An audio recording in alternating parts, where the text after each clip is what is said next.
Lost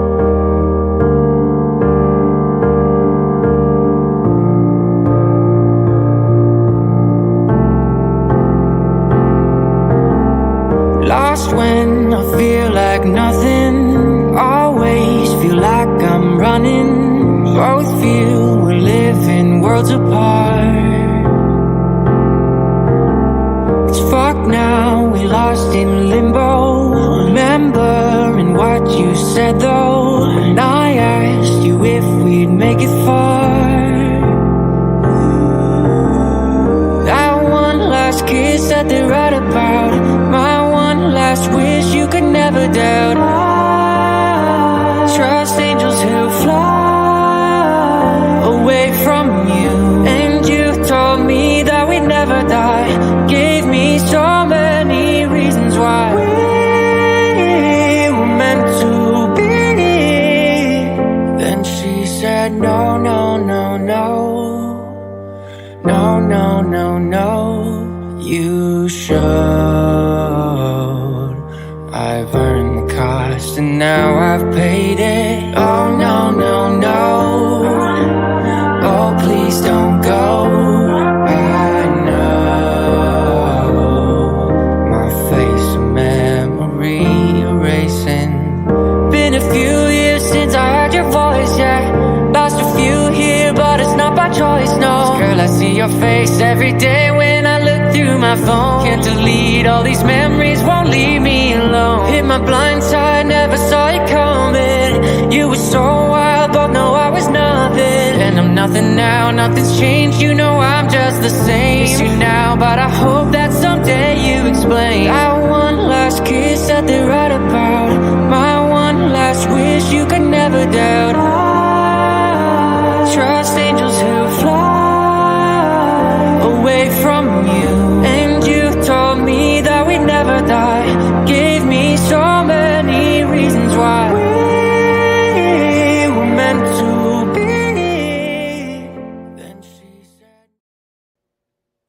Well, hello, everyone. Thank you so much for joining me. I appreciate your time. Today is September 23rd, 2023. 5:46 p.m. on the East Coast. It's good to see you all in chat. Today, we're going to be covering the Delphi case. There is something we never imagined.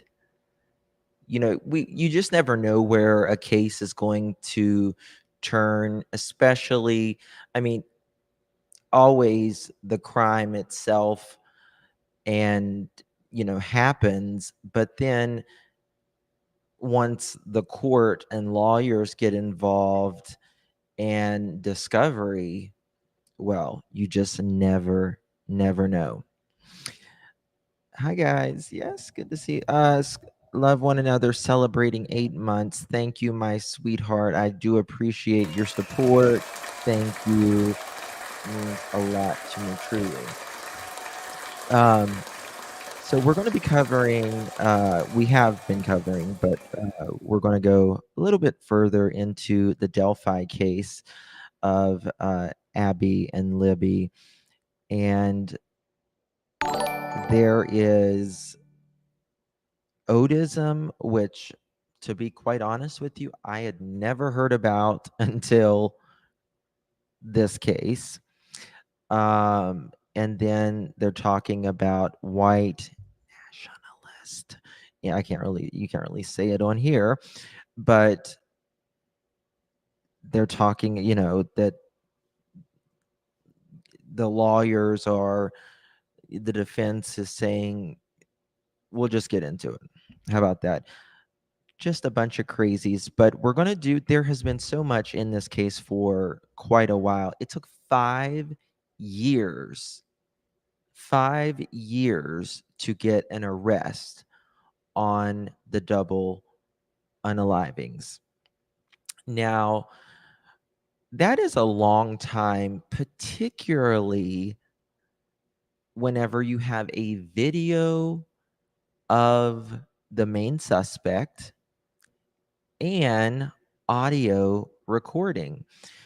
We first thought that it was a guy named Keegan Kline, and that's who we all was, kind of looking at sideways. But then there came a guy named Richard Allen. He worked at CVS pharmacy, probably the only pharmacy in Little Delphi, and it was a guy that lived very close. We're going to get into it.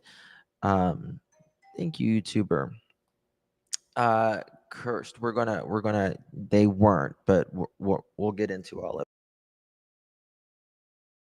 All right, so I'm going to give you guys the beginning for those of you that haven't really followed this case that much. So on February 14th, 2017, the bodies of Abigail Williams and Liberty German were discovered near the Monroe High Bridge Trail, part of the Delphi Historic Trails in Delphi, Indiana, after the girls had disappeared from the trail the previous day. The murders have received extensive media coverage in part due to the video that we were talking about and the audio recordings released by law enforcement that came from German's phone, which recorded an individual believed to be the killer. Now, I mean, can you imagine being as young as these bright young girls and just getting out your phone and hitting the record button when you knew something was off about this guy coming toward you? I don't know that I would have, because I would have probably been panicked as a child, but we didn't have cell phones really, when I was a kid. So, but maybe it's just a different generation, but just the quick thinking of these gals is really what shed light into solving this case. We would have never had the recordings or anything otherwise.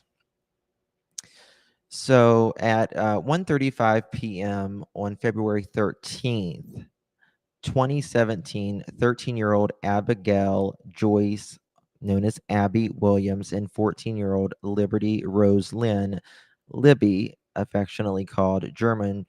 Now, they were dropped off by their German sister, and her name is Kelsey. She's been very, very active in keeping this story out, being a voice for her sister, Abby and Libby, both of them. I followed this first day because it was so close to Purdue, where I knew so many loved ones. Oh wow, Tiny, that's awesome. Thank you for being on it. So where was I? So they were dropped off by German's older sister, Kelsey, on Country Road 300 North, east of the Hoosier Heartland Highway. The girls were hiking on the Monroe High Bridge over Deer Creek among woodland in remote Deer Creek Township. At around 2:07 p.m., German posted a photo of Williams walking the bridge. After this, they were not heard from again. They were reported missing at 5:30 p.m. after they had failed to meet German's father at 3:15. Had to be a nightmare. Absolutely a nightmare. The families initially searched for the girls themselves before calling the police. Authorities, who quickly searched the area, did not Authorities who quickly searched the area did not initially suspect foul play in the disappearance. However, this changed. One second.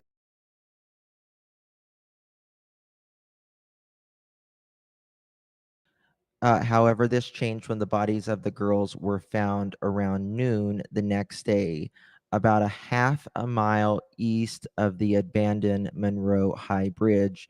Their bodies were found on the north bank of Deer Creek. Now, there was a lot of parties. The people would get there. There's not a lot to do in these small towns. People do things like hiking and a lot of things to do with nature, and they set up in areas and they'll have parties and all of that. And underneath this bridge there was quite a bit of activity going on. The bridge itself is extremely high and extremely dangerous. So on the day the girls went missing, Abby posted photos on Snapchat of her and Abby walking along the trail. The happy image of the two best friends is believed to be the last photo of them before they died. In a move that propelled the investigation forward, Libby also captured a grainy video of her phone of the man dressed in blue jeans, a blue jacket, and a cap walking along the abandoned railroad bridge. Investigators released a grainy image from the video and a chilling audio of the man telling the two girls go down the hill. Here is that notorious. Yes, Kelsey is very active on Twitter. Yes. Now X. It's so weird calling it X, isn't it? I'm a big Elon fan, but I don't know about Twitter being called X. It just doesn't feel right, in my opinion.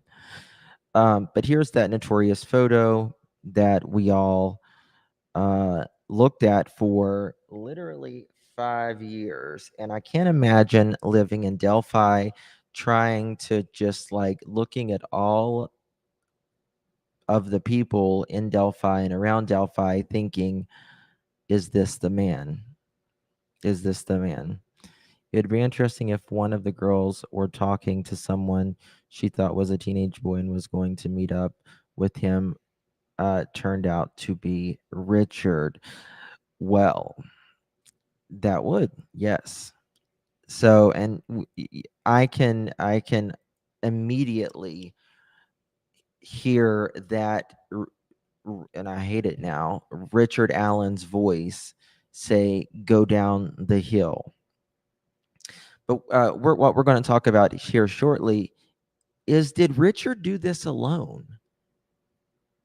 Is it possible this 5'4" guy, tiny guy,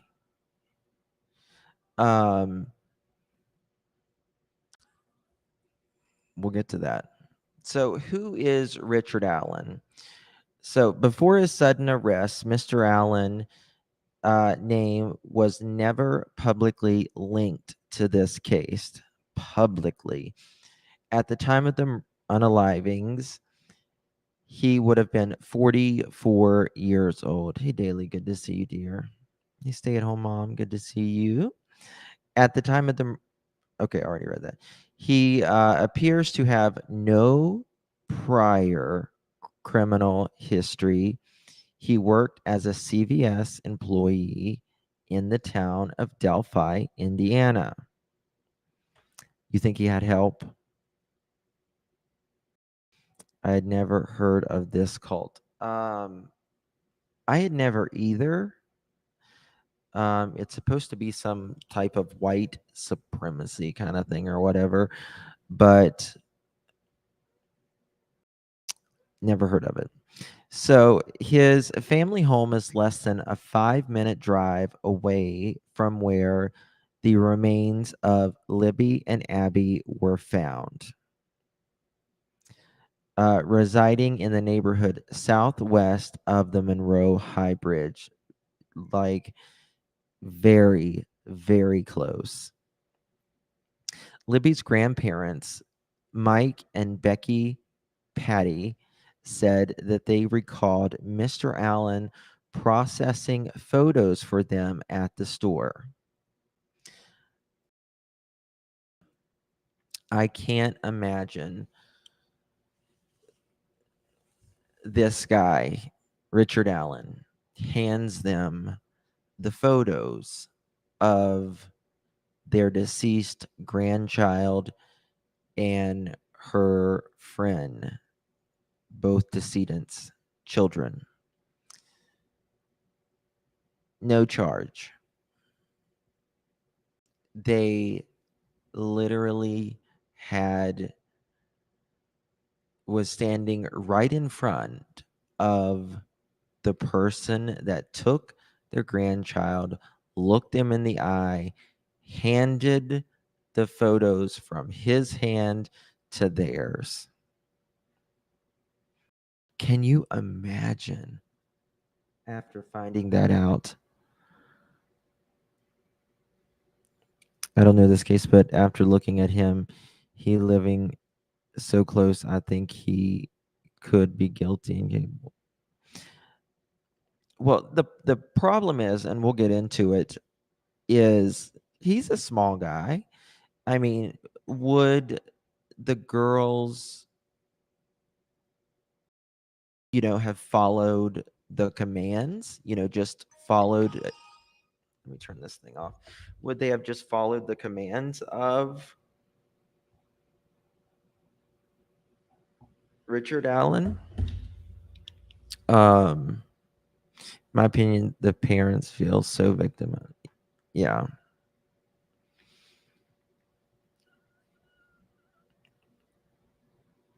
You've never heard of it and you live there? You've never heard of the Delphi case? Indiana living? Really? I wonder if they held them with a pew. Possible. Uh, we're going to go over the evidence of this Richard Allen. So they released almost 200 pages. The affidavit released revealed prosecutors had tied Mr. Allen to a bullet found at the scene of the unalivings. The document states that ballistics confirmed that an unspent .40 caliber round found close to the bodies of the teenage victims had come from a Sig Sawyer model P226 belonging to Richard Allen. Richard Allen and his wife, Kathy, allegedly confirmed that they were the only persons with the access to the firearm.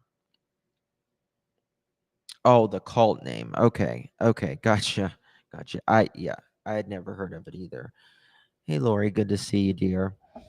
Now, police are, that's one of the first things they're going to ask you. Would anyone else in this house or outside of this house, would they have been able to have used a weapon? And most people are going to say no. Well, that automatically ties you down, right? And so that's good that they nailed his fins to the floor right there and said, "Oh, nope, you're the only one." Okay.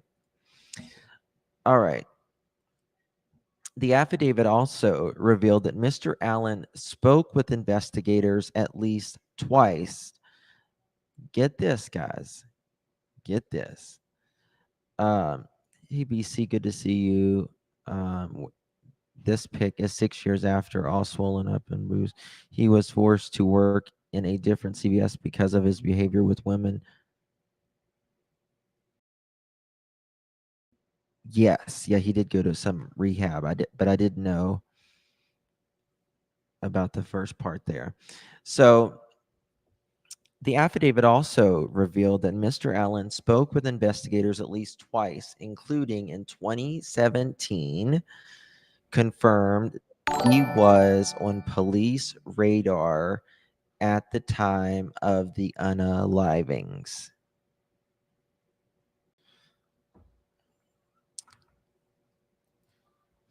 Hold on, something dinged. Let me see what it did.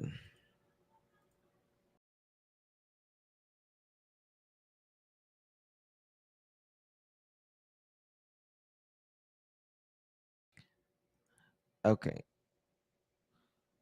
All right. Let's pop it.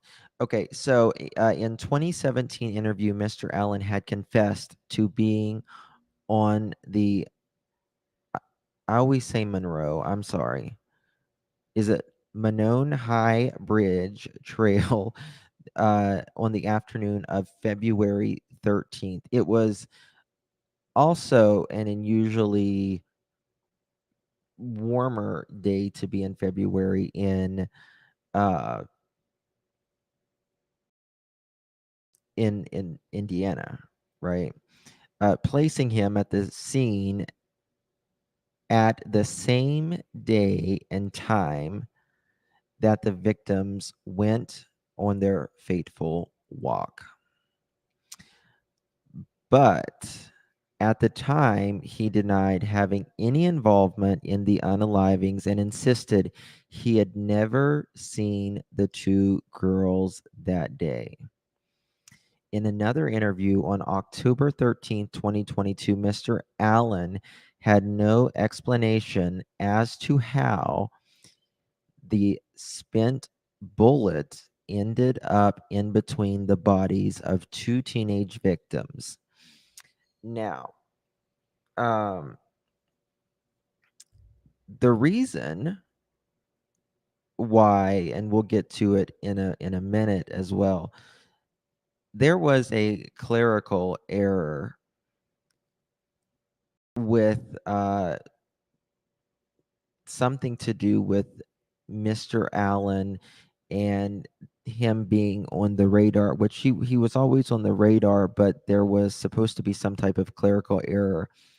And this may have been solved way sooner.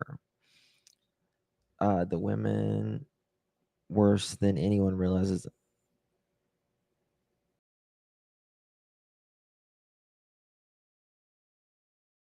Oh wow, BC. That's interesting. That's very interesting. I never I never heard that. So, you imagine, the police come to you and say, well, then you said that your pew pew,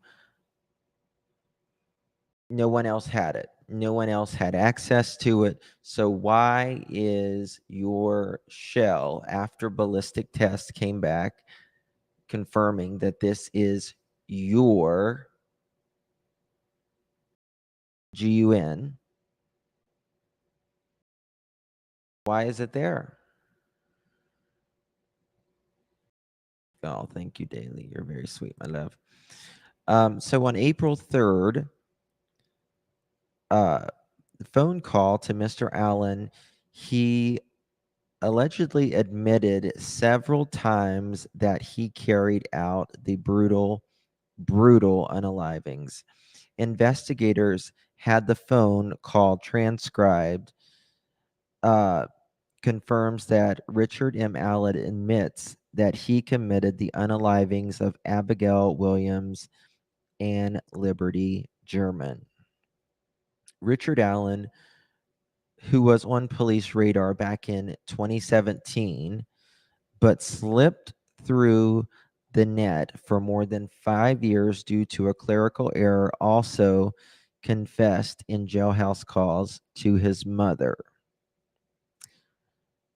So he's told his mother, he's told his wife. His wife hung up on him, or the call dropped afterwards.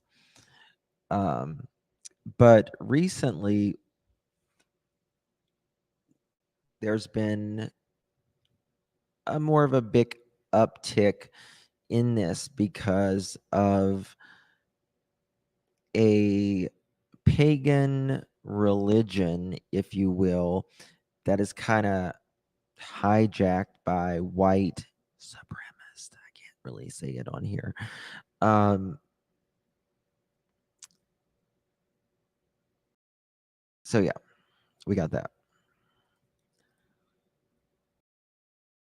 So Richard Allen, his attorney, asserted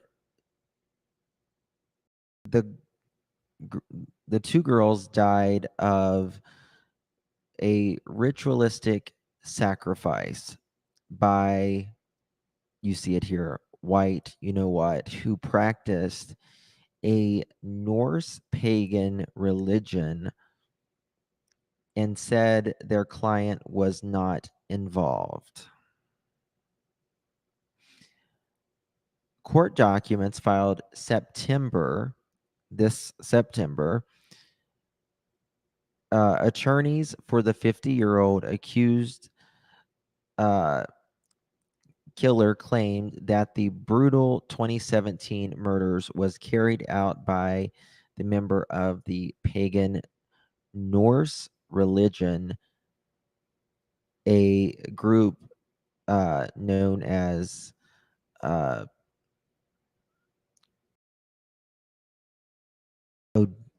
how do you pronounce it? I'll butcher it. Odinist is how you pronounce it. Odinism, according to the Anti-Defamation League, is a term frequently given to a racial variant of the Norse pagan religion known as I think it's called Astru, a religion sect that attempts to revive ancient Norse religious beliefs and practice of pre-Christian Europe. You know, it's just so weird how, you know, I wondered if like Richard Allen, like there is some claim, you know, there, and we'll talk about this here in just a minute, but the way the girls were found in the beginning, they just said that they were um, left in a very specific way, like they were what's the word I'm looking for? They were, I don't know what I'm looking for. They were left in a very specific way. And we didn't know posed. Thank you. I couldn't think of the word posed. Thank you. Staged, posed in a very specific way. And we never knew how, you know, we thought, we don't think of something, like tree branches and stuff over, the remains of these individuals and think of something from pre-Christian Europe. It's just nothing that, at least I wouldn't think that. I mean, evidence found at the crime scene consisted of symbols in the forms of runes made up of sticks and fashioned with tree branches, which the defense attorney said left behind of the Otis.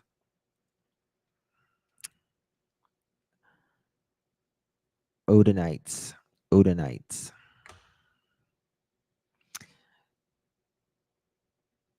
That's strange. I mean, does anyone actually think that Richard Allen? So, Mimi, thank you.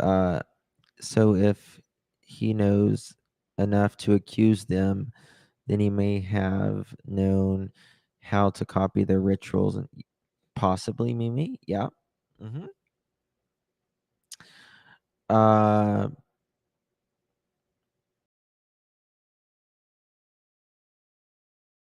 who knows? Who really knows? It's never heard of anything like this. That's why it's so strange. Uh, so do you guys think that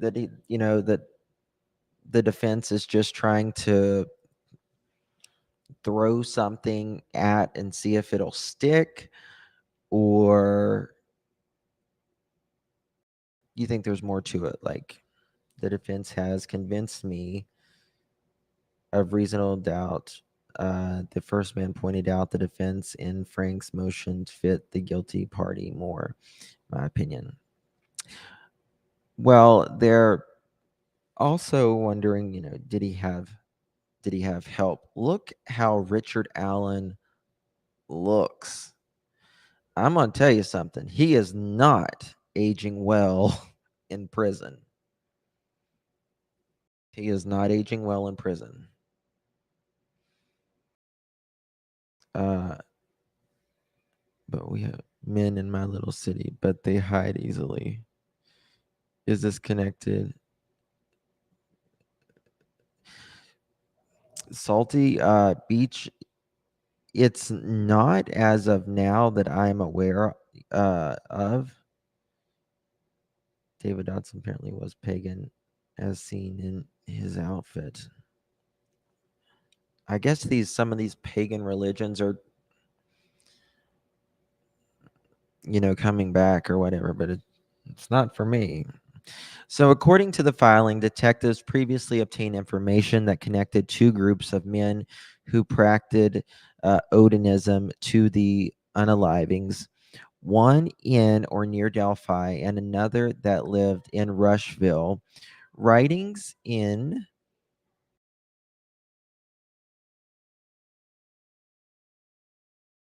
one in near Delphi, another one that lived in Rushville. Writing in the court documents,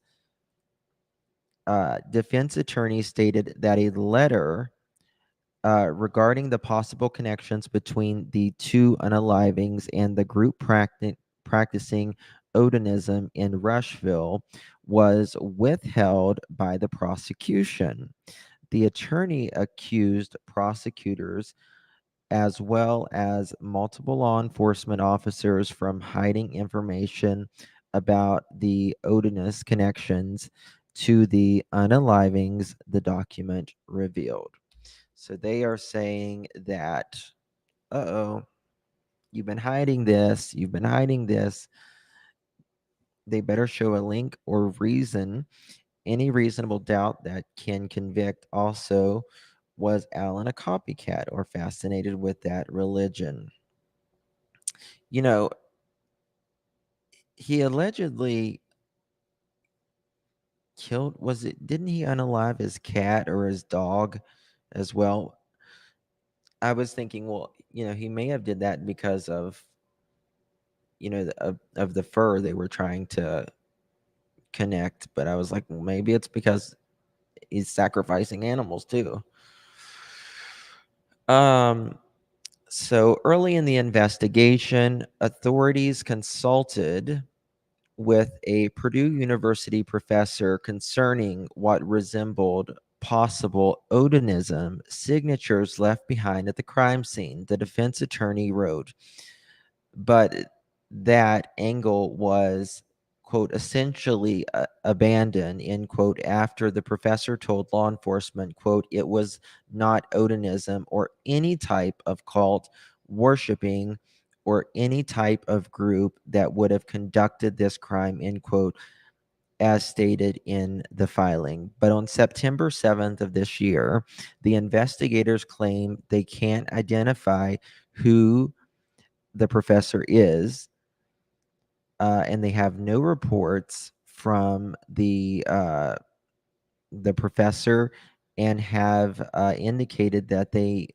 may never be able to figure out who this person is. So now we're just trying to, who is this guy? Who was this professor? Possible, right?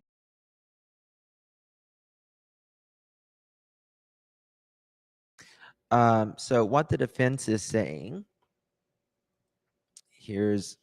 look at Richard Allen here. This was in 2018, right? Less than a year after the unalivings. So the defense is saying authorities failed to arrest or properly investigate multiple obvious suspects who have connections to Odinism, uh, attorneys stated in the document. Yet law enforcement in charge of the Delphi investigation seemingly and quickly abandon obvious correlation between the crime scene and Odinism, despite an obscene amount of evidence linked to Odinism to the crime scene, and even in spite of powerful evidence linking specific Odinites in and around Indiana to the murders, the attorney stated in the filings. Now, remember, this is the defense saying this. The defense. This is their argument. The defense claimed that in a memorandum that the Carroll County Sheriff lied about evidence to obtain a search warrant at Allen's property and asked the judge to deem the search warrant illegal and to suppress what obtained when it was executed. Now, defense attorneys say no forensics, including DNA, no electronical data extracted from the computers or phones or from social media linked Richard Allen to the crime scene. Furthermore, he has no connections to Odinous suspect, according to the court documents.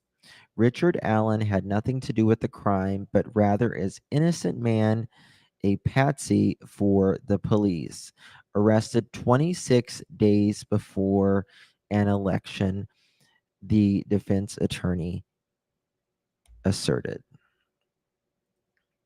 So, I clearly disagree with that. Blame it on, you know what? We'll throw everything out there. We might as well throw the election on it too. Throw the election on it too. Everyone else does. Why can't we? Right? It's complete BS, in my opinion. But that's what they say. So got to go with it. Um, this was from Court TV. This is how Abby and Libby was found. And this is, how they were staged, right? Which it's a very odd. It's strange. It is strange how someone could be, why were two young girls found? First of all, why were they taken? But why were they found this way? They do mean a local election. Yes. Yes. Uh, exactly. Innocent. Why did he confess to his mother and wife? Well, he screwed up there. We'll just say that. He screwed up there. But don't forget he admitted. Oh, yeah. Yeah. Now, just remember that was the defense. They're, they're saying what they can to try to get him Um, Russell, good to see you, dear. Good to see you. Thank you for joining us. Um, let's see here. Thank you, Rach, for celebrating 5 months with our channel. Justin, thank you for advocating for truth and for victims. Thank you so much, my dear. Appreciate you. Thank you. Thank you. Good getaway here. Yeah. All right.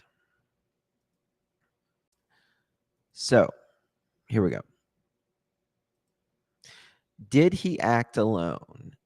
This is what's really has me intrigued is did Richard Allen act alone? Suspect may have not acted alone. Prosecutors are saying they've said this for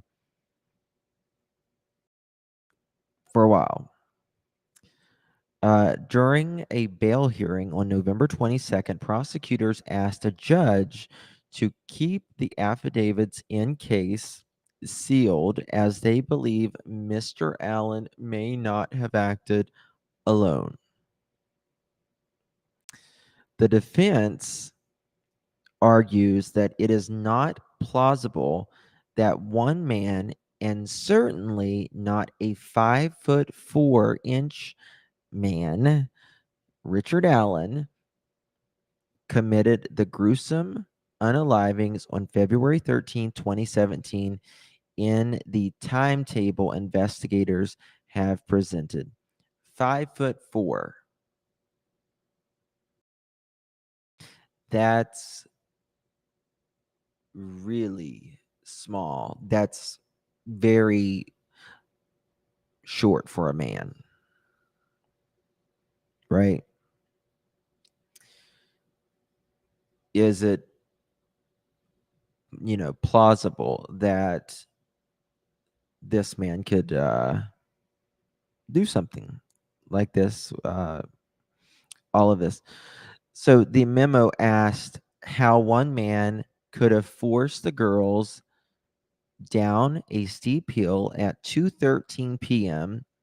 The time down the hill video was taken on Libby's phone, marched them through the woods and made them cross a cold river in about waist deep water, kept them from running or screaming with houses not that far away, then marched them up in wet clothes to the unaliving site.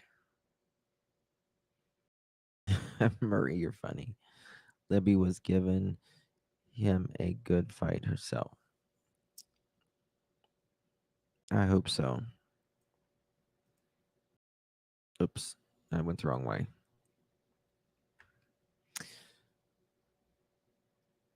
All right. The attorneys um the attorneys say that one man would have had to restrain one of the girls in some way while unaliving the other. After unaliving the girls, the man, Richard Allen, would have had to maneuver the bodies and their clothing. Williams was found wearing some of her clothing and some of German's.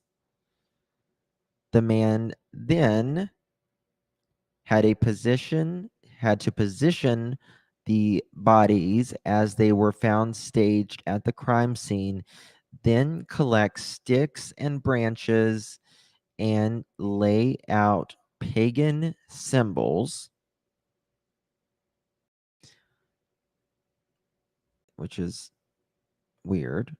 The killer also marked a tree with a symbol. So do you think I mean, my BFF was 5'6", strong man. Height does not equal strength. That is true. That is true. I mean, there's a lot of,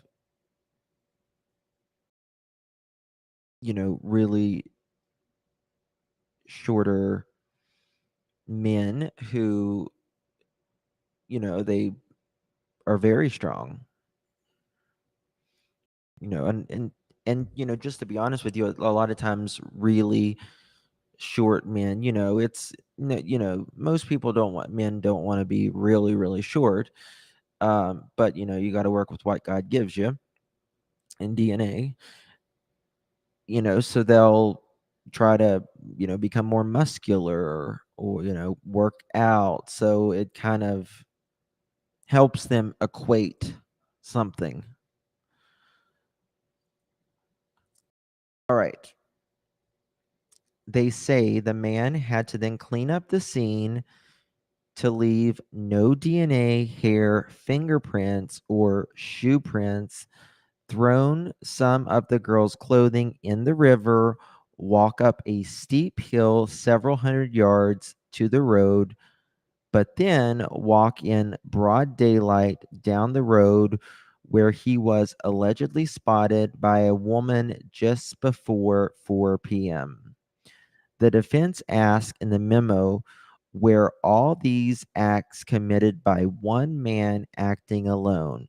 The memo answers, not plausible. They're saying that no bueno. No bueno. Hey, Cher, good to see you, honey. Say no bueno. He did not do this by himself. That's what they're saying.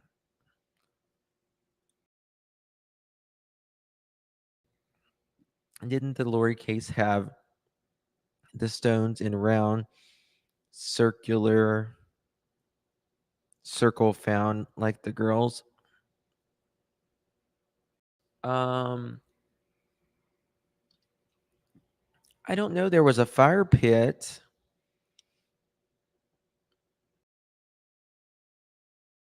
that JJ was out next to the tree. I don't know. BC Proud, the people here have so much respect. Oh, thank you so much, BC Proud. You're very sweet. Thank you. I do appreciate that. It's very kind of you. So, I don't know. I really don't know. It's rock in circles.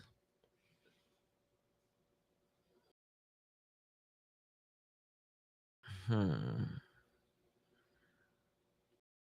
I mean, like the Vallow case, it was, they, it was kind of a cult, but it was a very small cult. Chad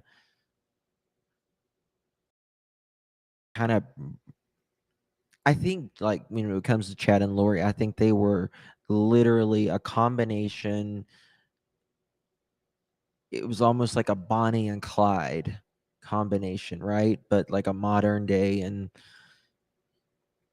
a religion. Um, yeah, I believe it had to be multiple people to grab both those girls. The high bridge just a few moments before the dad comes up to pick them both. I mean, that's what prosecutors saying that it's just not plausible. I feel that the girls had to run for those lives. Just my feeling. Just the feeling was captured like a game. I mean, I can't imagine. This is what gets me, like, unless they were both like tied down, he tied them both down somewhere, because I can't imagine someone standing there, their friend literally getting unalived, and them just standing there, right? So I try to think, well, was she tied down? Was she just, you know, frozen in fear? I just don't see that. One person is capable of handling two scared little girls, especially with a weapon. Um, yeah, the which I've got. There's a channel called, or not a channel, sorry, a website called Religion Wiki.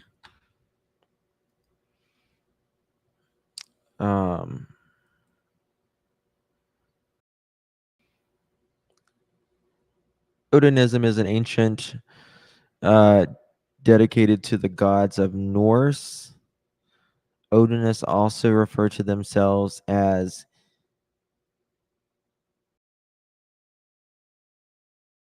is it heathens? You heathens? But it's like a Viking, more or less, religion. If anybody, I'll drop this in chat if anybody else wants to hear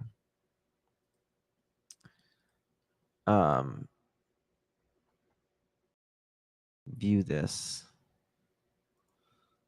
read about it more.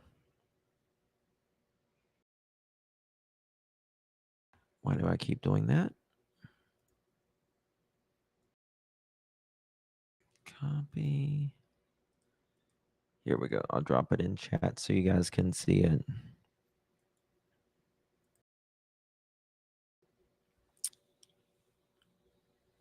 You just can't buy that theory, single mom. I'm sorry, Kathy. Yeah, so I guess the Vikings are making a comeback. It's funny. All right, guys. Well, I am going to jump off of here. I will be live later. For I don't know what other lives I have planned later. I think I have my favorite beauty stuff, and then I have another live scheduled, something I don't know. We might do Miss Daisy Basham or something later. We'll see. We'll have to see what all we get up to. Sorry, my thing froze. Does Koberger have a hearing this week? I think so. Yes. Later, Gators. All right, guys. Love you all. Appreciate you. I'll see you guys later in a little bit. Love ya. Bye-bye.